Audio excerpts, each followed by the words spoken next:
Hi everybody, welcome to a special edition of the Hamilton County Television Sports Show, brought to you by Logan Street Signs and Banners in Noblesville. Today we have the pleasure of sitting down with Hamilton Southeastern head basketball coach John Ashworth. Coach, teams come out the gate strong this year, 2-2 already, and looks like a lot of improvement on the team this year. Thank you. Yeah, we're really excited about this year. We knew it'd be a little bit of a slower start because of football going a week longer. So we lost a week of practice because of that, but the kids have really responded well. On Saturday night, we had a really big overtime win against Marion, and I know we talked about it earlier. You feel like maybe last year we might lose that game, and our kids really gritted. It's a really gritty win, and they found a way to win. So that was exciting. Let's talk about some of the new faces you got on the floor this year. Well, a lot of new faces. Nate Orr is a transfer in from Michigan, and he's really helped us at the point guard spot. And then we have some kids that have filled into bigger roles this year from the JV team last year. Cameron Anthony has started off the season really, really well. I'll be honest, better than I thought he was. He brings a lot of energy. And then, obviously we have some other sophomores like Jack Jacobs and Maverick Young stepping into big roles as well. As far as some of the new faces coming in, you do have some new kids coming in, and you already mentioned Nate Orr in that. What are you looking at as far as leadership among these kids now? Well, the great thing that we have in our team right now is we have some experience. Between Michael Griffith and Donovan Hamilton, those kids have played since they were sophomores. And now as seniors, they have a lot of experience, and they're doing a great job of sharing that experience and being leaders. You won't find a better kid than Michael Griffith. He's a great student in our school. He's a leader. I think the kids really look up to him and know that he's going to bring energy and positivity every single day. So he's been a great leader, but I think our team as a whole is really allowing me to coach them this year, which I like. And I think they're taking ownership of that and allowing someone to lead, which I think is a big part of it. Let's talk about the schedule. Every year when we do these interviews with the coaches, one of the things that we have in common here, especially in Hamilton County in the ACC, is all of the teams seem to play a pretty tough schedule. Yes. And you guys are not an exception to that rule. You've got a tough schedule coming up for the next month or two. Absolutely, and there's some logic behind that too. We tell our kids all the time, we want to play a tough schedule. We want to prepare ourselves to be tested, so that when we go into the tournament, we've really seen how good we can be and how bad we can be. So we don't want to get false hope by going and beating a bunch of schools, a bunch of 2A, 1A schools. That kind of gives you some false hope, I think. Sometimes it might look good on the record, but it's not going to prepare you to win a sectional or a regional against the teams that we have to play. But yeah, our conference, as you saw on Friday night, no road team won in our conference. Every single home team won. Brownsburg lost to Franklin Central. We lost at Avon. And I think you see, going on the road in our conference is a really, really difficult task.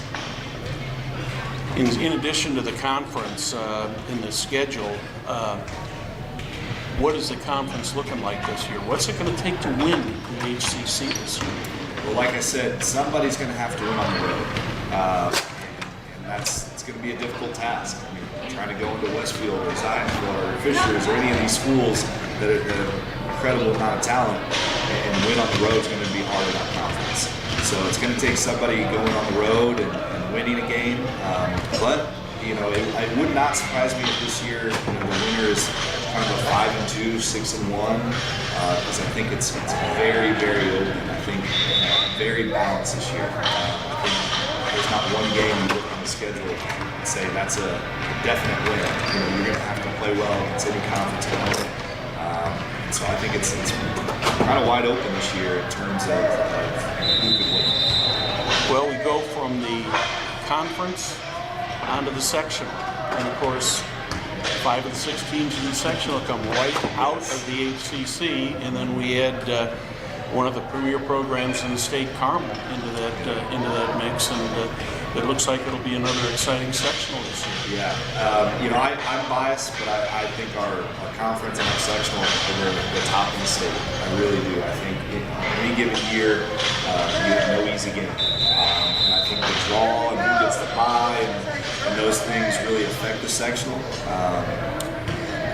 It's tough. It's tough to win our sectional. You have to put together a really solid week, and like I said, that's why we try to prepare our team for that week. We like to play those Friday, Saturday doubleheaders against tough opponents. We really try to prepare for the end of the year. Because realistically, yes, you want to have a good regular season, but if you don't go into sectional playing your best basketball, it doesn't really matter. At the end of the day, so you want to be playing the best at the end of the year. I've got two more topics I'd like to touch on with you, Coach. First of all, let's talk about the fans and the fan support that you guys get here at Hamilton Southeastern. Well, it's been great so far. We've had two really exciting home games. That's probably about the best $6 you can spend on a Friday night. We've had an overtime game, and then our game against Pike was a really exciting game. A lot of athleticism. Our kids are dunking it, throwing alley-oops, and I think the fan support has been awesome. It's been really, really. This is my third year, and I think it keeps getting better each and every year. And I think it will continue to grow.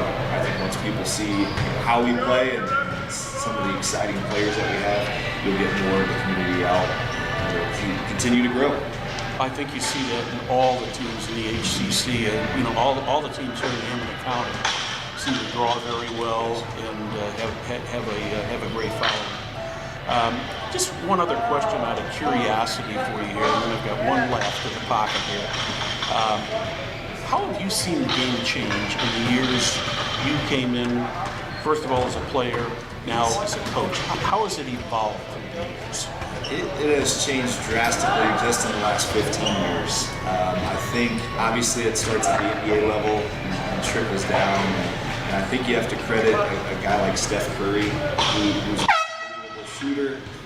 And the game has gotten more of a space game. You have to have guys that can shoot the three ball. You have to have guys that can really space the floor.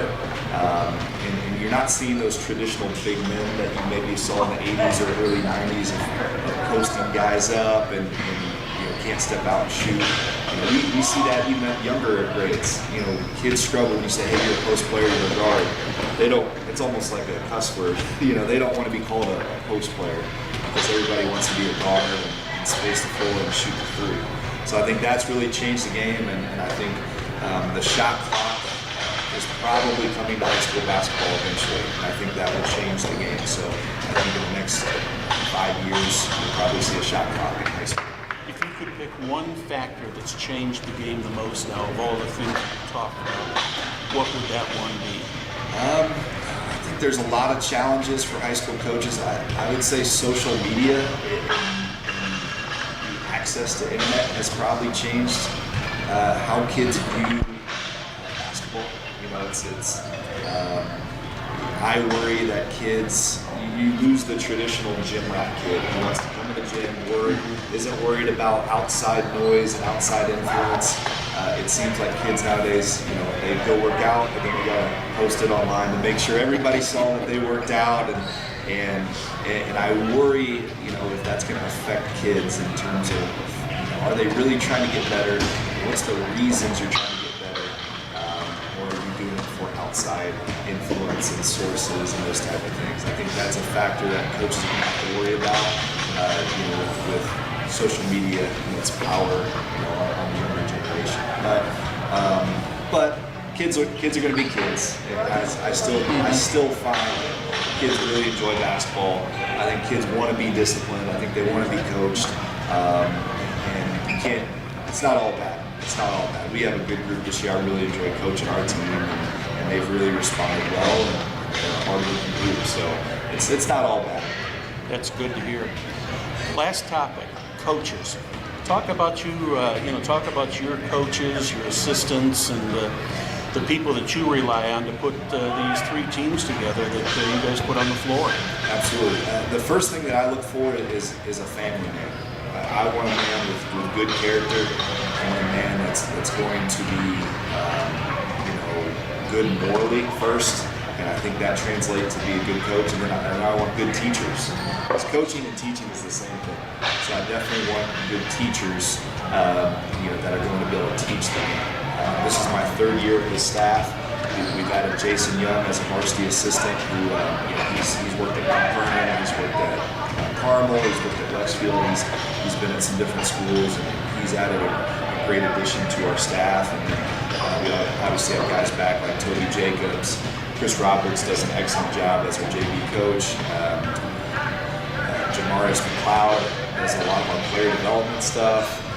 So really, really good staff. I love coaching with these guys, and they've been really, really bought into building our program this year. So exciting things for our program, and like I said, our coaching staff does an excellent job. Well, congratulations on the great start that the Royals are out to. Some people would look at a 2-2 start and say, oh, but I think when we put all the factors together, the conference, the schedule, the teams, and everything, 2-2 start, especially after a couple of games you've had here at home. They've been good games and good entertaining Absolutely. games, and we wish the team and you good luck for the season. Thank you very much. Thank you. We've been joined by Hamilton Southeastern head coach John Ashworth. We thank you for joining us, Coach. On behalf of the Hamilton County Television Sports Program, I'm Brad Silver. Good day.